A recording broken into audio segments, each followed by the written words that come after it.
अब हम आपको वो खबर दिखाते हैं जिसके बारे में बाकी मीडिया तो भूल चुका है, लेकिन हम वहां डटे हुए हैं।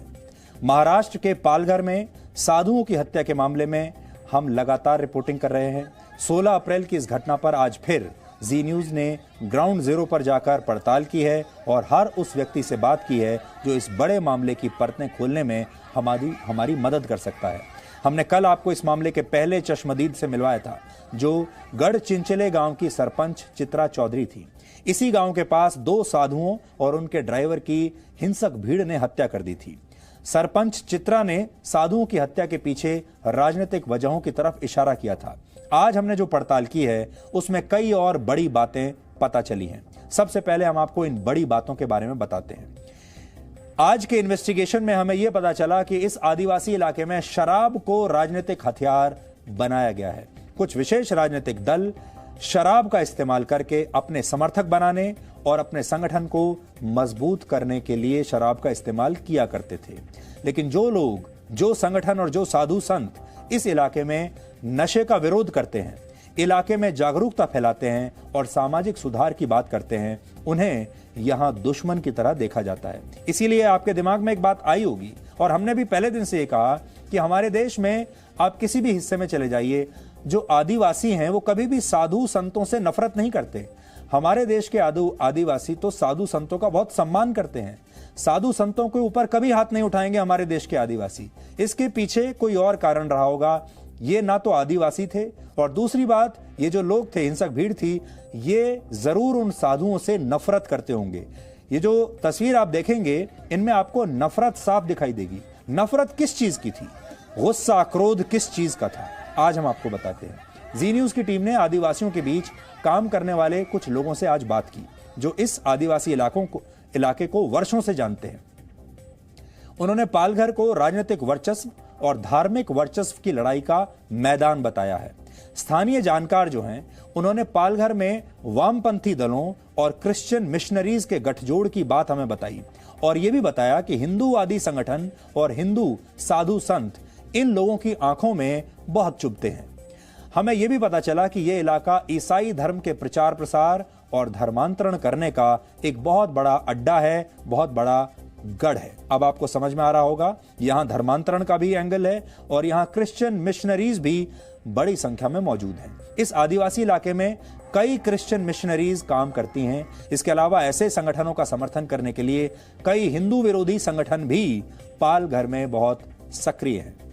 सवाल यही है कि क्या इन सभी बातों की वजह से पालघर में 2 साधुओं की भीड़ द्वारा निर्मम हत्या कर दी गई? क्या इसी वजह से कल्पवृक्ष गिरी महाराज और सुशील महाराज की जान ले ली गई? वैसे तो साधुओं की हत्या के पीछे अफवाह को वजह बताया गया है, लेकिन यह बात इतनी साधारण और इतनी सीधी नहीं है। यह सवाल इसलिए उठते हैं क्योंकि पालघर में पहले कभी भी भीड़ द्वारा हिंसा की ऐसी घटनाएं नहीं हुई। दूसरी बड़ी बात यह है कि किसी को चोर समझकर पीटना और पीट कर इस तरह से निर्मम तरीके से उसकी हत्या कर देना, ये दोनों अलग अलग बात हैं।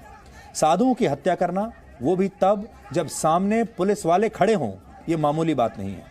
इसके पीछे जो भी कारण है, वो सब कारण सामने आने चाहिए। इसलिए हम लगातार इस मामले की पड़ताल कर रहे हैं। पुलिस तो कुछ नहीं कर रही है, प्रशासन भी कुछ नहीं कर रहा है। महाराष्ट्र पुलिस ने अब तक ये नहीं बताया है कि 8 दिन बीत चुके हैं, उन्होंने अब तक क्या इन्वेस्टिगेशन किया है, उन्हें अभी तक क्या पता चला है, पुलिस ने अब तक कुछ नहीं बताया। आज पालघर में ग्राउंड जीरो पर जाकर एक और हमने रिपोर्ट तैयार की है, जिससे हत्या के इस बड़े मामले की नई परतें खुल रही हैं। आप इस रिपोर्ट को देखिए और आपसे हम यही कहेंगे कि आप इस खबर को दबने मत दीजिए। हम भी दबने नहीं देंगे और आप भी हमारा पूरा साथ दीजिए।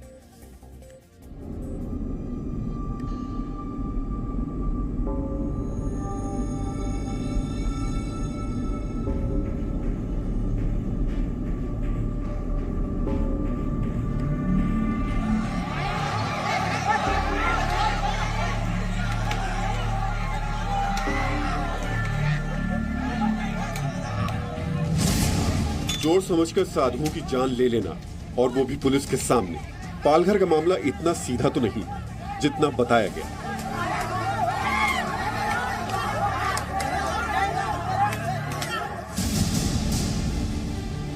इसीलिए जी न्यूज लगातार इस मामले की पड़ताल कर रहा है।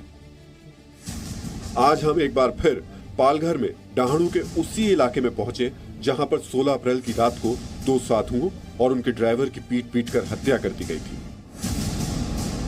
डाहणु का गढ़चिंचले गांव और उसके आसपास 15 से 20 किलोमीटर का इलाका।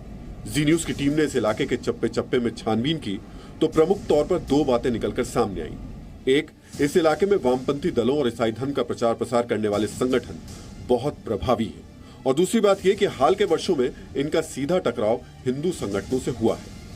पुराने जमाने में यानी लगभग 30-35 साल पहले यहाँ पे सीपीएम यानी कम्युनिस्ट मार्क्सिस्ट इनका प्रभाव था। बाद में क्रिश्चियन सोसाइटी का कष्टकरी संगठना यहाँ पे कार्यरत हो गई। कष्टकरी संगठना और सीपीएम इनका संघर्ष चला था। बाद में 10 साल के बाद में उनके ध्यान में आया कि अपन समविचारी है, लेकिन जब विश्व हिंदू परिषद का तलासर में काम चालू हो गया, यानी माधवराव कानेसर वहाँ पे आश्रम स्थापन किया कि आदिवासी लोग का भोलेपण का यानी त्यांच्या भोलेपणाचा फायदा घेऊन त्यांना मिसगाइड करून। स्थानीय जानकारों के मुताबिक पहले वामपंथी दलों और ईसाई धर्म का प्रचार प्रसार करने वाले संगठन के बीच कट्टर दुश्मनी थी, लेकिन हिंदू संगठनों के बढ़ते प्रभाव के बीच वामपंथी दलों और ईसाई संगठनों के बीच वैचारिक समझौता हो गया और दोनों के निशाने पर हिंदू संगठन आ गए। सवाल ये कि क्या पालघर में साधुओं की हत्या के पीछे यही दुश्मनी थी, क्योंकि आदिवासी भला क्यों किसी साधु संत की जान लेंगे।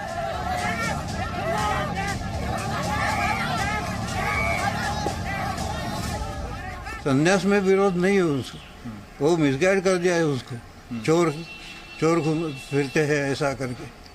हाँ, और वहाँ पे दहशत निर्माण करना, वहाँ पे दहशत निर्माण कहा कि कोई हिंदू संगठन यहाँ पे काम करने को नहीं आए, ऐसा वातावरण निर्माण करने का उनका प्रयत्न है। पहले सीपीएम करती थी, अभी सीपीएम और कष्टकरी संगठन दोनों साथ मिल के करती है। अच्छा, ऐसा राजनीतिक तौर पर, मेरे ख्याल से राजनीतिक तौर पर आप यही कहना चाहते हैं कि राजनीतिक तौर पर ये सब पूरे काम हो रहे हैं? हाँ जरूर, ये सब राजनीतिक नीति है। खेत खोद देना, काट देना, ऐसा होता था सर। हाँ। अभी नहीं होता है, अभी हर बीजेपी थोड़ी बढ़ गई। अच्छा, अभी नहीं होने के पीछे कारण क्या मानते हैं? क्या शिक्षा जो बढ़ा है उसको मानते हैं? शिक्षा भी बढ़ा और बीजेपी भी बढ़ा है, पक्ष बढ़ा है। पहले जो था सीपीएम का इधर था, शराब पहले हर जगह देता है, पीते हैं। कौन देता है, किस तरीके देते हैं? हर आदमी कार्यकर्ता देते हैं। किसके कार्यकर्ता? शराब पीना और उसमें रहना, यही है लोगों का। किसने डेवलप किया है? ये राजकीय पक्ष जो है। कौन से सर? पहले से तो है, सीपीएम ही चलता है। और अभी भी उन्हीं का है। अभी क्या हो गया, इधर का जिला पंचायत, ग्राम पंचायत, सरपंच, एमएलए, सभापति उनका ही रह गया है। वो जो पुढ़ारी जो बताएगा वो करेंगे लोग। उसके साथ नहीं जाएगा तो उसको तकलीफ देंगे, पत्थर डालेंगे, कुछ दहशत निर्माण करेंगे, कुछ मारेंगे, ऐसा करेंगे। जी न्यूज की पड़ताल में एक बड़ी बात यह भी सामने आई कि इस इलाके में शराब को राजनीतिक हथियार बनाकर अपना कैडर मजबूत करने के भी हथकंडे अपनाए जा रहे हैं। जो शराब का विरोध करता है उसे यहाँ लोगों का दुश्मन बना दिया जाता है। इस इलाके में कई संगठन और साधु संत नशे के खिलाफ लोगों में जागरूकता फैला रहे थे। इसी से सवाल उठता है कि क्या पालघर में हत्या के पीछे की ये भी एक बड़ी वजह थी?